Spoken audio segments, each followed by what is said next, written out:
Welcome back, everybody, to another show. And another show, we have another guest that you guys actually might be familiar with the company because we had Mr. Alan Davison on. But tonight's guest is somebody that also works for Bauer Media and he has a past of being a producer and founder of iStudios, senior audio producer for United Christian Broadcasts. He was a podcast producer for Music and Radio Creative, and now he was a commercial producer for Wireless Radio Group, but he's now a commercial producer for Bauer Media. It's Rick Loynes. How are you, mate? I'm good, thank you. That sounds like a long list. It's longer than I remember.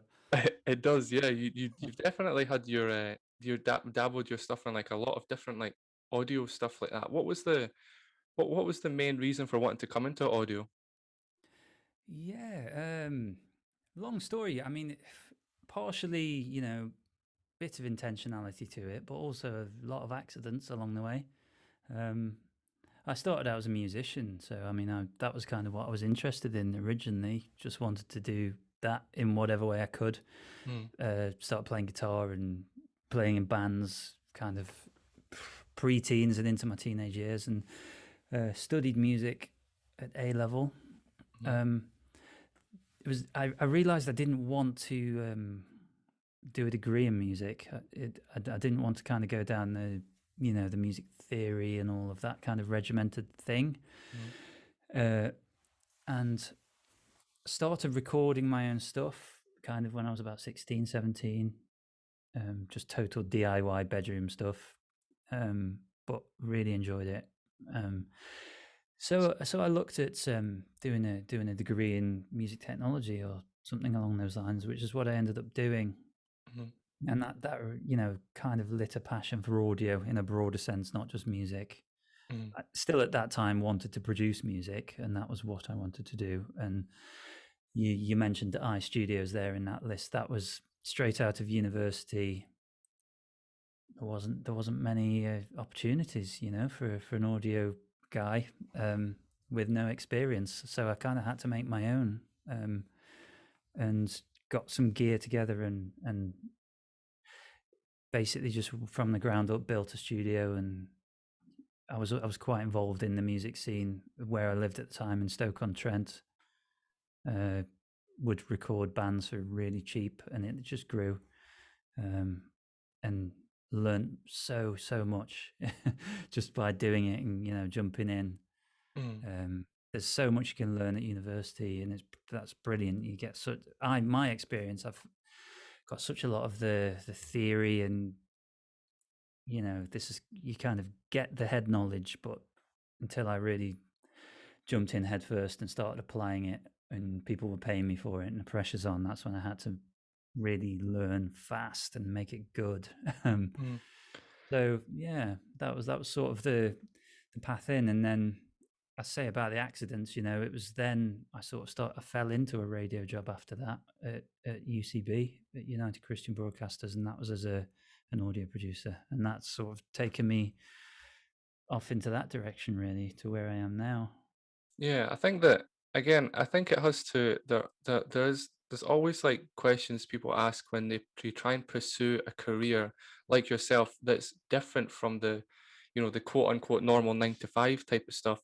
So like what was the reason behind that? Or did you have other jobs along the way, or have you always been like, no, I want to be, involved in this kind of industry, so you just kind of took that type of thing?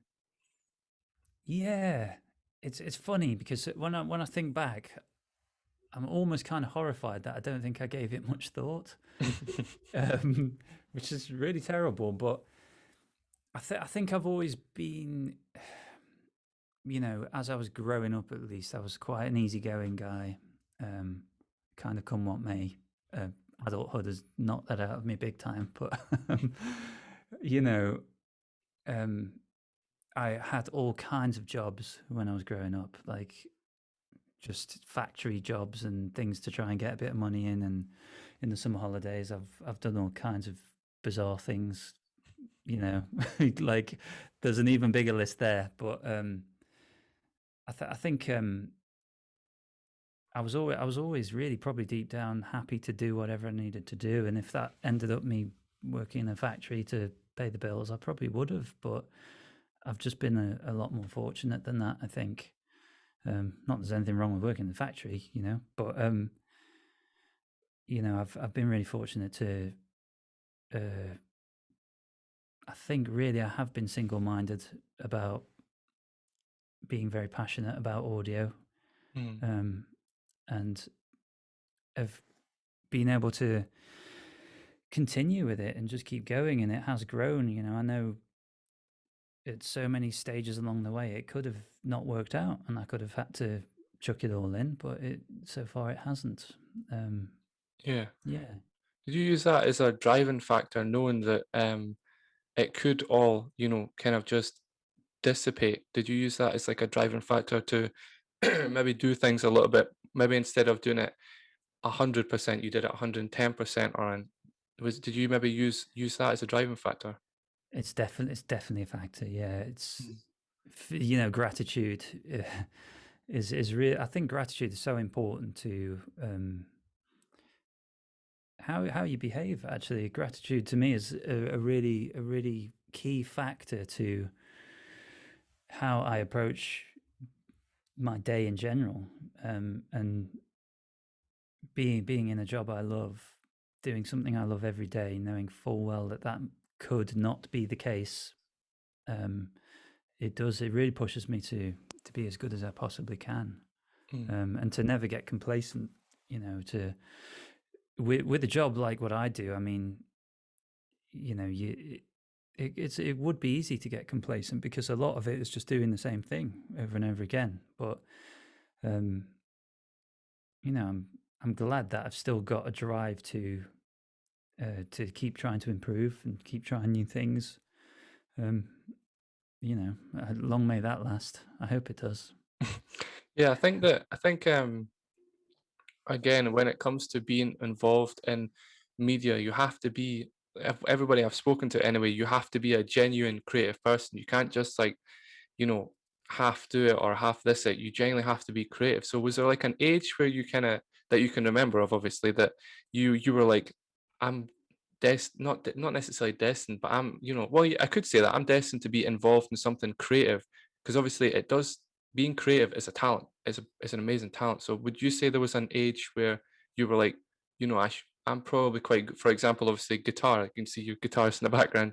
Would you an age where you were like, yeah, I'm good at guitar, so I want to pursue this. Was that a thing that you know? Yeah. I got my first guitar on my 11th birthday, Wow. and it was a random thing I just fancied doing, and I just sort of decided I wanted one, and I picked it up really quickly. It just seemed really natural, and I think I was at least old enough then to be able to recognize that that's quite unusual. And my family were probably quite surprised. It's just you're quite natural at this. This is coming very easily to you. Mm. And into my kind of teenage years, I would just spend 8-9 hours in my bedroom playing guitar, and it wouldn't seem like a hardship at all. It's all I wanted to do. So I just really kind of caught a bug for it, and it was obviously what made me tick, doing something like that and kind of being creative, and quite quickly writing music or whatever it was it just happened. So yeah, I'd say there was definitely a pretty quick point where I realized creativity was just something that came quite naturally, quite early on, 11, 12 years old even. I think that when it comes to the people I've spoken to as well, it's like always like relating back to them is that they always say like even though it was, you know, they're in audio, some of them, for example, are in video and that, but they say even though they're in that specific niche, that's not necessarily where they thought they wanted to go. Like they thought they were going to be, TV presenters, but they ended up working in Mm. radio. Was that kind Yeah. of something else you thought? Was there like, even though you're playing guitar in a band, was there something else in your mind that were like, in for example, 10 years time when you said you were 11, so the 10 or 20 years time you were like, I want to be this versus being a musician, or was it always kind of like being a musician involved in the kind of media audio industry? Yeah, I think until until I was kind of a young adult, probably I wasn't even thinking that far ahead. I was just sort of one step in front of the next. It was just what I wasn't making many plans, I don't think. When I was playing in bands, kind of in university and into my early 20s, some of that got really serious and it took off, and it wasn't until I managed to kind of do that and get, I wouldn't necessarily call it success, but it was good, and gained a bit of a following and all of that. I quite quickly realized that that wasn't really the life for me. It's it's not going to pay any bills, and I'm much happier kind of behind the scenes, I think. Yeah. Rather than jumping around on a stage, I think. The something that I think again though it comes down to like you still tested it out, even though you as you're saying one step in front of the other, which is a good way to be honest with you. It makes life a little bit more spontaneous. But when it comes to like being involved in your kind of like, for example, dream job for or what you thought it was with being a guitar when you were, back when you were being a guitarist, so that was there a point in that where like you necessarily got negativity from people being like, come on, you should maybe go and get a job, or that paid, obviously, you maybe got paid, but like it would pay the bills, as you necessarily said, or were people kind of always kind of supportive of you being a guitarist? Yeah, it's kind of a bit of both and a bit of neither, if that makes sense. Because Hmm. I never particularly had a family situation where I was pushed, but it was never a family situation where I was held back. So I mean, the drive and those sort of decisions really came from within. There was never any kind of nagging voices at me telling me to do something more responsible. It just sort of, so it sounds cheesy. You get crossroads in life where you have to make a decision, and I met my wife in my early 20s, and that was one of the big catalysts of like, I kind of probably need to think about doing something more consistent, I guess, would be a good way to put it. Yeah, Try and find, I guess, really the ideal scenario would be something that you can support yourself with, but something you still love doing. And I definitely had, my wife's a doctor, so oh wow. in terms of early on, those early days of kind of knowing her and our marriage, I definitely kind of felt all of that, like, insignificant must be man breadwinner, and and I so many times thought about trying to get a better paid job in an office or doing something totally different, purely to try and flex my muscles, really. And it was nonsense, and the truth of the matter is I'm never going to earn more than her now because she's a doctor. So Yeah, they get paid a fortune. yeah, so like Rightfully so. yeah, and so it's one of those things I had to almost get over my ego a bit there, and realize I also have a really good chance to try and pursue something I loved there because we were comfortable, but I didn't want to just be a lay around. I could have taken that as I'm going to play in a band for the rest of my life because you can earn all the money. Mhm. But that was certainly not something I wanted to do. So it was finding the right balance, I think, of trying to be responsible, but trying, take the opportunity to still hold on to doing something that was fulfilling, really. Yeah, I think that again, it comes back to like again, being having that drive to necessarily, know what you want to do in life, but also being responsible, because there is a lot of people, out there, especially, and I wouldn't obviously relate to anybody because that's personal, but there is personal people I know that are now in their like 40s and 50s and stuff and never really had a job, and they know it's not really going somewhere and it never really has done. And I never tell them never do exactly what what you want to do, but parts of me is telling them, you maybe could get even a part-time job just to help pay the bills. And because I think like there does come to a point where you have to not necessarily ever have to grow up. I think you just need to, be naive and think maybe this isn't for me. But then again, Mm. with you had some success, what you called some success with your guitars, and things like that. I wonder, would was it the type of, because obviously I don't know, was it the type of success where, if you'd maybe kept it going, you could have, been huge, or was it more of like a consistent line, so people were picking you up for gigs and wanting to like you to support them and stuff like that? Yeah, I think it would have been.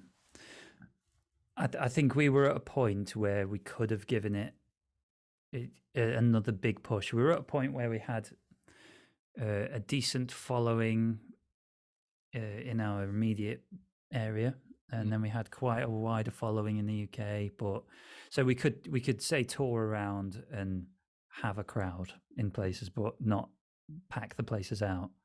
And there was probably a point where we could have really given it another push and then tried to get to that next level and find these support slots on a tour, or and gain that. It's just with that sort of thing, with I think especially with bands, it's kind of like it's stages, it's steps. You're kind of just trying to get onto the next rung of popularity, and it's a real slog to get up to the next one, and then it's a real slog to maintain it as well. And what I recognized there was it would have taken a lot of work and a lot of dedication. It involves being away from home and being quite nomadic, not having a lot of stability, and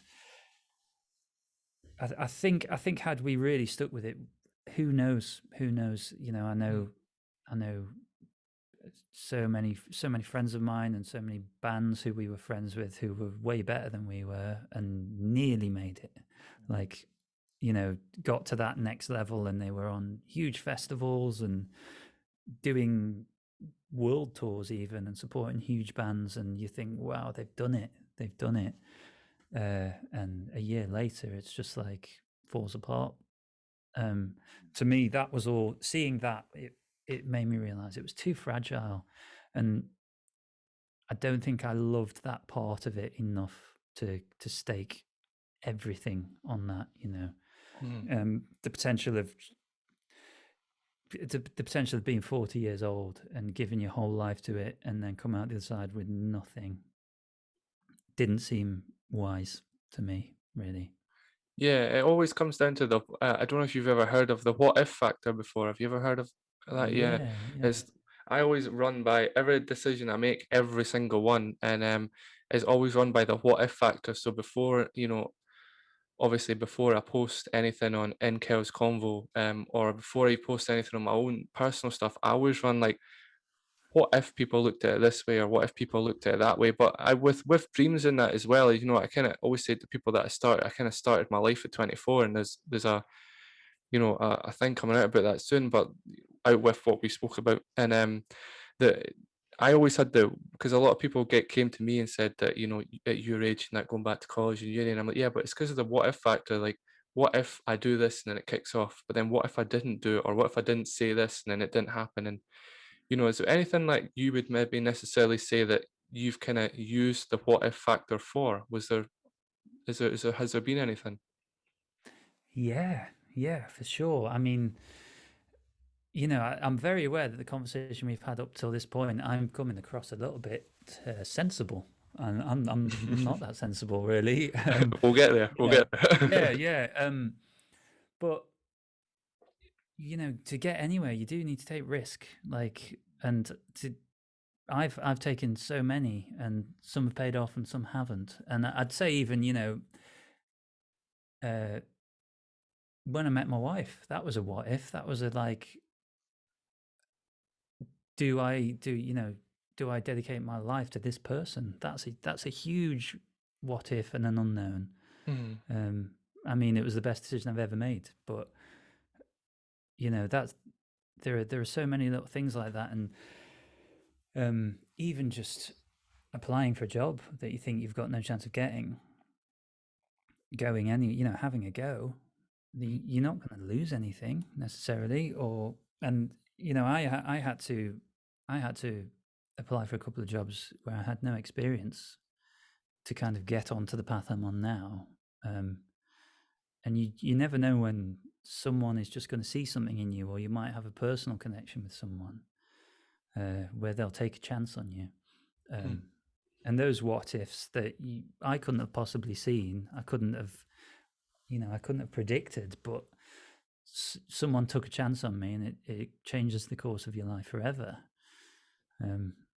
I've had many, and I think it's a really good way. It's a good way of looking at life. It's just, I guess, another way you could talk about what if is it's just stopping and taking stock of a situation, and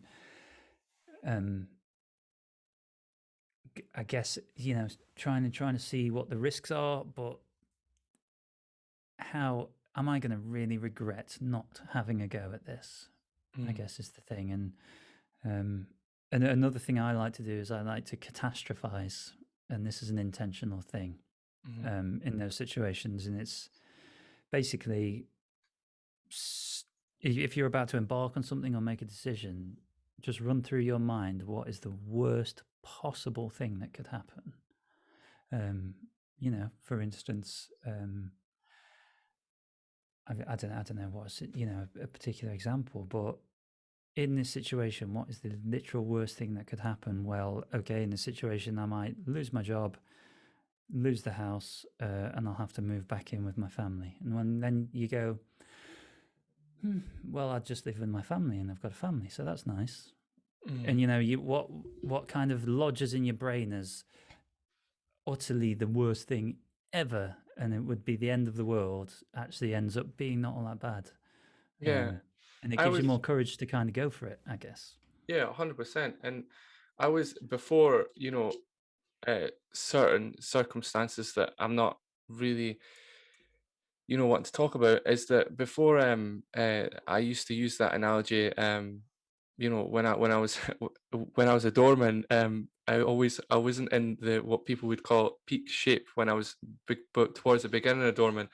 When I was towards the end of my security career, as you could, if you want to call it that, was I always had the what if. That's where the what if factor and the consequences and what's the worst thing that could happen when I approached, as you probably know where I'm going with this, approached women, was the oh, she's way, because I don't believe in this leak stuff. Just to completely go away from what we're talking about there, I don't believe in that. So I used to always use that, and I developed it, and the what if factor. What if they say no? Oh, cool, good for you. But then I one day was I was walking down the street, and I went into a certain place, and a certain lawyer's office near me just for some personal stuff. And I asked them, and I was like, what's the likelihood of me actually ever becoming a lawyer? I think it was 24. And they said that, it's not saying that you could never, I don't want to be a lawyer. I just genuinely was curious. And they were like, it's not necessarily could never happen, but we give you courage and we'd be willing to support you if you ever did, because, you genuinely just walked in here. It was in Perth High Street. Was that you walked in here out of the blue and just randomly came up and was like, I kind of want to be a lawyer. How does this work? And the jobs I've gotten over the past, I mean, there's certain ones that I can say now because I don't have them, but I literally had no experience. I just had to go in there and become the interviewer's best friend, because it's the only way like you can get jobs. And I say this to multiple people. Before my brother, became a nurse, and he's a nurse near somewhere near us. I don't know exactly what hospital, but he's on that 3-year NHS training thing. Yeah. So he before that he was going on about jobs that he might not get, and I was like, what's the worst? Like, they're going to say no or tell you don't apply again. Okay, another job and another job, and then obviously he pursued his dream of being involved with the NHS. But like, I say that to people when it comes to media as well. Like, what's and a lot of people in my class I use this analogy with is the what if factor, because I always tell them, like, they're creating all this content and they're putting hours and hours and hours into work, and it is hard and it's grueling. But what if you didn't do that, and then nobody's seen it? But then what if you are doing it, and some of them haven't actually put it up, unfortunately, which I'm trying to get them to do it because it's amazing content they've created, especially ones with martial arts. And that is the guy in my class. It's crazy what he's created. It's so good. But I would say to him, what happens if you put that up there and somebody, because it's about jiu-jitsu and all this sort of stuff. I was like, what happens if some famous fighters see your Instagram? You never know when you're using a hashtag who's scrolling for your Instagram. I mean, Joe Rogan famously said he looks at, all these guys' Instagrams that have like no followers just to see what they're doing and things like that. So I mean, I keep saying to them, I was like, use the what if factor as a driving factor rather than using it as a, oh, but what happens, if she says no, or what happens, it's like, Yeah. well, then there's more people, Yeah. there's more jobs, there's more opportunities. Like every day you have to wake up in the morning and remember, like, this 1 in 400 million chance of actually being here. So I always tell people that no matter what, it's something like that.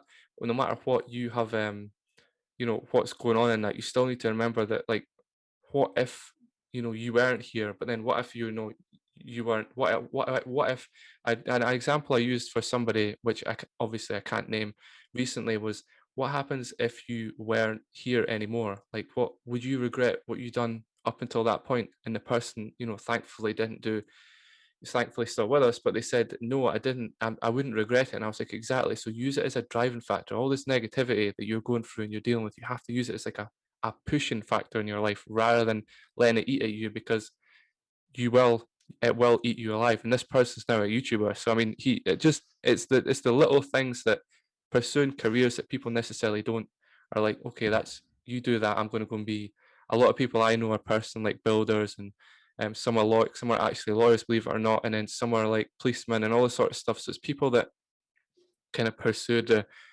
normal way of life, as you could call it, type thing. It's Mhm. always a, it's always something, because they always ask me like how I stay so driven, and for me personally, it's like, getting to wake up every morning, because I know some guys that are in incredible shape, that knew some guys that were, and girls that were in considerable shape, and didn't wake up the next morning, which is obviously unfortunate. But what I think my question to you, is that what keeps you driven? Like, how do you stay so driven? Is it because, like, you said your wife's a doctor, which is amazing. Have to say thank you to her, obviously, that, for dealing with everything she's dealt with. But how do you stay so driven, or is it because your wife has, such an amazing career? Well, that's a good question with a big answer probably. Certainly, I mean, as I explained before, I don't feel that kind of a competitive drive to try and prove myself with her anymore. She's just a better person than me. I've come to terms with it. But no, I think probably fair to say my biggest driver with that is, I mean, I have a faith, so that's something that I've kind of um, had maybe 10, 11 years now. And the longer that's gone on, the longer I've been able to kind of define why I do things, um, what what my purposes are, um, and why you would want to do something well when there's not really anything in it for you, even. Um, and the fact that there's more to life than um, just becoming successful and just doing things to get things. There's To me, there's much more to life than that. It's actually about what you can do for other people and what you can, how other people can benefit from what you do, which is an enormous driver as well. So for me, to to always, what drives me in my job, if I circle that back to my job and in production, why do I want to make every single piece of audio as good as it can possibly be? Well, I love what I do, but also there are other people relying on that. There are people's businesses relying on that, who are advertising their business. And I'm in this privileged position to be able to help them, and if I can make that as good as I possibly can, I'm going to. So I think certainly my faith is probably the main thing, really, in Mm. terms of wanting to uh, wanting to create things that are as good as they possibly can be, really. Yeah, I think that, well, as you know, of what we spoke about before, and that definitely, I can definitely relate to you on that one. Spending hours and hours and hours on something that you don't get paid for is something that I genuinely, I've said this to quite a lot of people, is that when it comes to, me, obviously speaking to people like yourself and then doing everything I else do, I don't actually know how I'd feel about it getting paid, because I think the fact that I do it because I love it, it would be is amazing. But I couldn't imagine getting paid for it. I don't know how I'd feel about that, to be honest with you. It's It's a game changer. It is a game changer when something you love becomes a job. mm, Um, My brother-in-law is a photographer, Oh, and he was a hobbying photographer. Initially, he was a manager at Tesco's, and thought he was going to do that for the rest of his life because he was good at it. Very good people manager, and he had a kind of a tipping point really through some pretty bad circumstances in his life that made him. sorry to hear that. Yeah, what it did was made him actually reevaluate and go, you know what, I really do love doing this. But he had a bit of a fear of, I don't want to stop loving it if it's my job. Mm. And he tipped over and is now extremely talented and successful wedding photographer. Wow. And he's brilliant. He's entrepreneurial. He is a whiz with Instagram and TikTok, which I think I'm too old to fully understand. But TikTok's funny.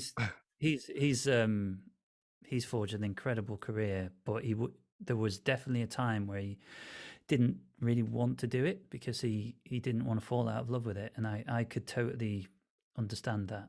I spend all my time in the studio pretty much, and at the end of a hard day's work in here, sometimes the last thing you want to do is then pick up a guitar and record some music for your own enjoyment. So there is, you've got to be aware of that potential of getting paid to do what might essentially be a hobby.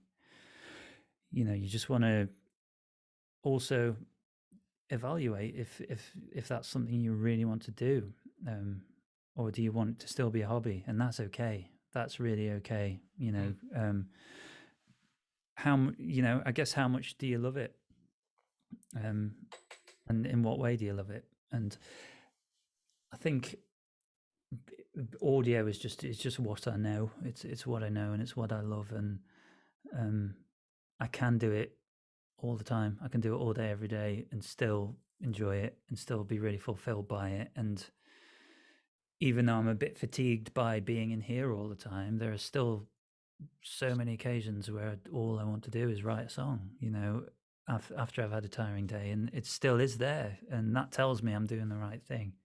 Yeah, yeah. I think that when you have that bit inside you, obviously, like you do, which is, admire. I do admire. I always admire people like yourself that are doing careers that they actually want to do. And a lot of people will be like, "What do you mean by that?" And like we said before, there's people that work in jobs that they don't actually want to be there, but the money's there, so they're like, "Ah, this is good money. I provide for my family, my kids."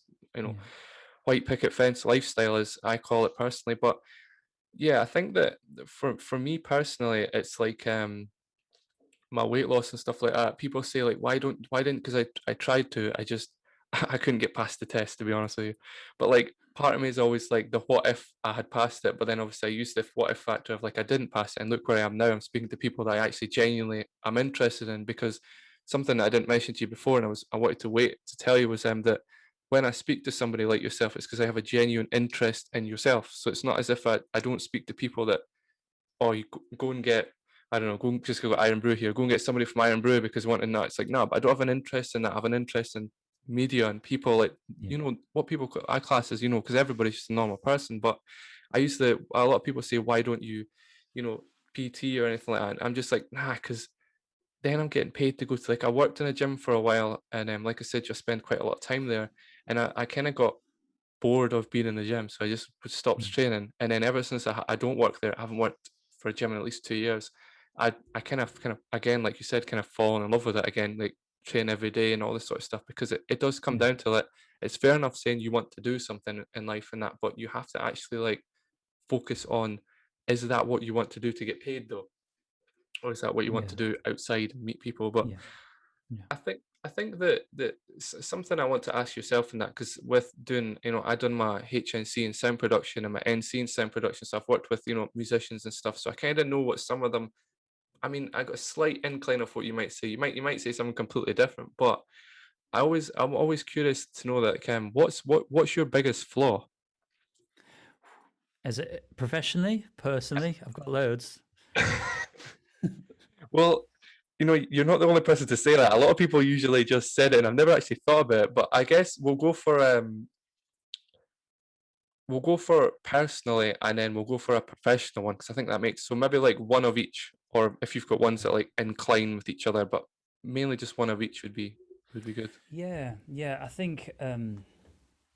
Oh well, biggest flaw. It's hard because there are many, but I think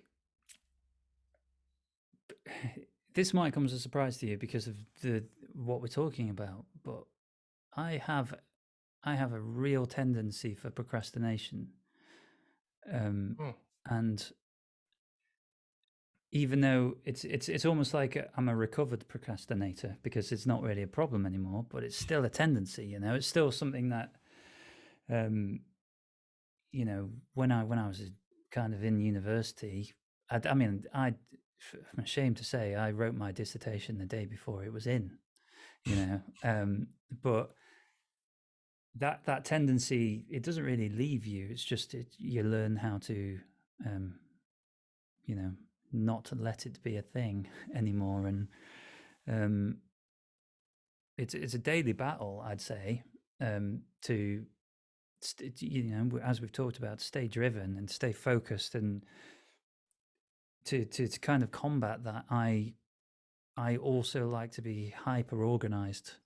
So if I'm not hyper organized in my day, I'm a list guy. Everything has to be in its rightful place and prioritized by its date and all of that. If I don't do that, it's like there's no in between. It's like I just won't do anything. And I think what the question you've asked is a really good one, because I think everybody should be aware of their biggest flaws, mm, not to self-deprecate and not to make themselves feel bad about themselves or anything, not to lower their self-esteem. It's to, I guess it's for personal improvement, but self-awareness and emotional intelligence will just like get you so far in life. And I'm not just talking about like career success. I'm talking about contentment in life. Just being happy and content is to, it's very difficult to get there until you know yourself well. mm. Um, it's a Yeah, very good question. yeah. I think that that personally, because people do, because I've had people ask me, before and that, like, what made you ask people that? And it's like because I know what my negativities are and my flaws are. My flaws are overthinking. It's a huge flaw, but the difference between me overthinking is I overthink about every single situation, but it has helped me get better, like helped me improve. It's helped me like create better content, create better questions. It's helped me be better at the gym. It's helped me make better financial decisions. Even I'm only 26, but like the decisions I've had to make are quite, you know, shocking as to be perfect, to be 100% with yourself and everybody. So I use it as a driving factor, but I am well aware that I overthink. I mean, I'll walk down the stairs and I'll accidentally stand on my cat's tail, and then I'll be like, I wonder if that cat hates me now. The cat won't speak to me the whole day, and I'm like, Let I me bet put you you that mind at cat ease. hates me. Cats always hate people. Oh man, they were in my room before, and now they've disappeared. But that's just I'll overthink about.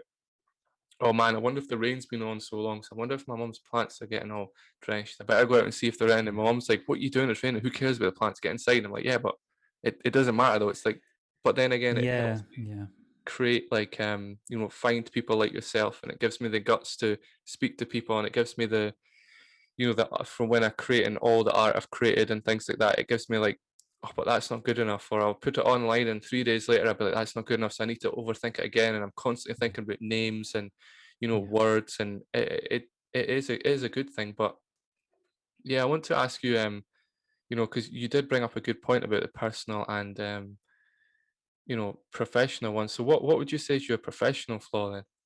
Well, actually, I mean, I guess procrastinating could be the worst one, but I think, professionally, I think I'll tell you what I think the previous one was, and one that is not so much of an issue, but it's more to do with experience now. And I think before, my biggest flaw professionally was my perfectionism and never knowing when something's finished.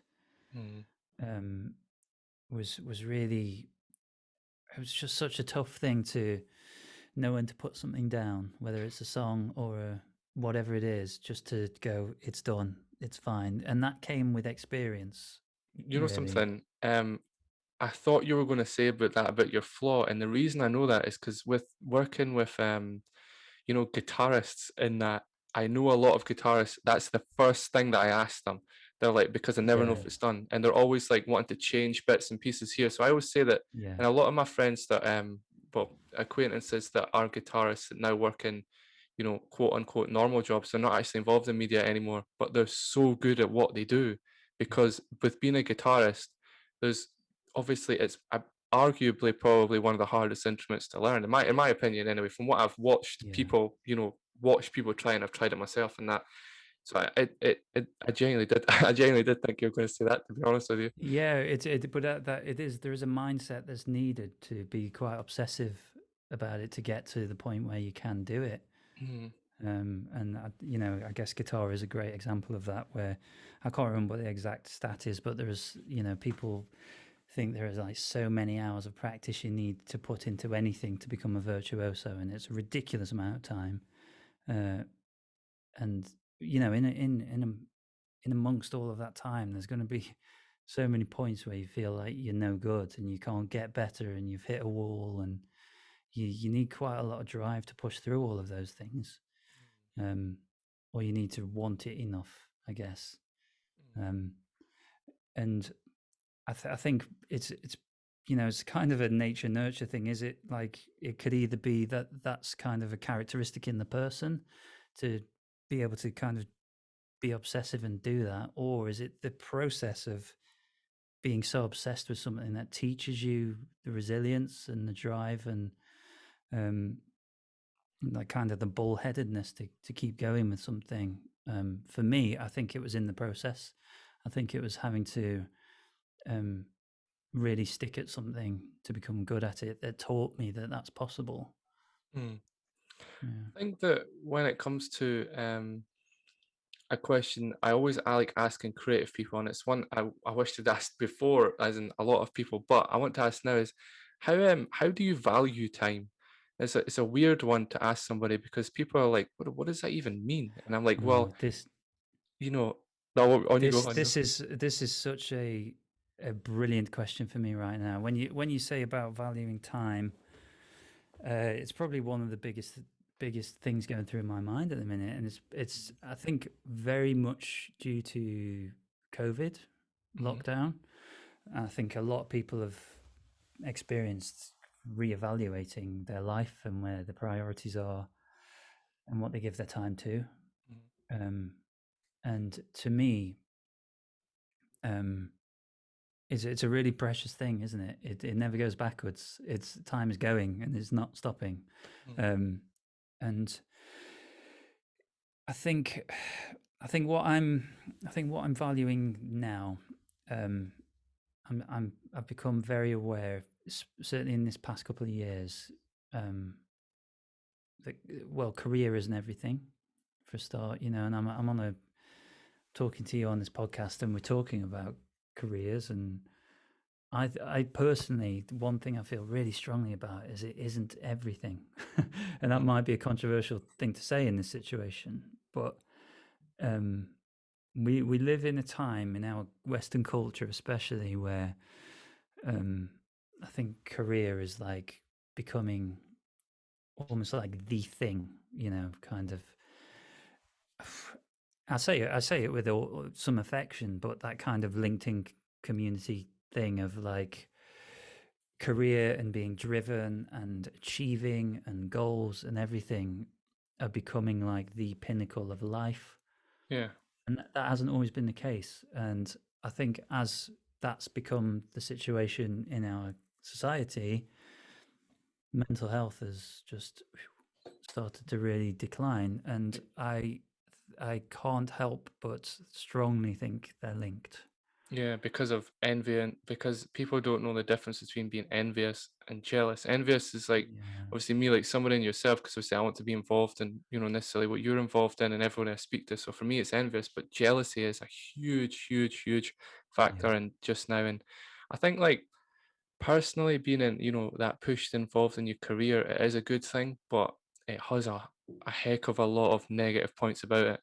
Yeah, Because and sorry to cut you off. I mean, I thought, no, no. I was literally thinking about this today, weirdly, but there's a I heard someone talking about kind of, the biggest CEOs we've seen in recent history, kind of Steve Jobs and Elon Musk and people like that. And the common thread with these people, whilst they are like geniuses and the hardest working people you can possibly imagine, and as successful in terms of, financial and career as a person can possibly be, they are miserable and they are poor in terms of I guess love and their families and their relationships. And Steve Jobs died tragically poor in that respect. Mm, um and to me, if you can look at someone like him achieve as much as any person could ever wish to achieve, and that's where it stops, mm, then I find myself kind of stepping off that treadmill and going, I'm not going to give my whole life to trying to achieve something that will never actually fully fulfill me. What mm, I'm going to do is I'm going to give the correct portion of my life and the correct portion of my affection to my career so that it will give back to me, but so I can also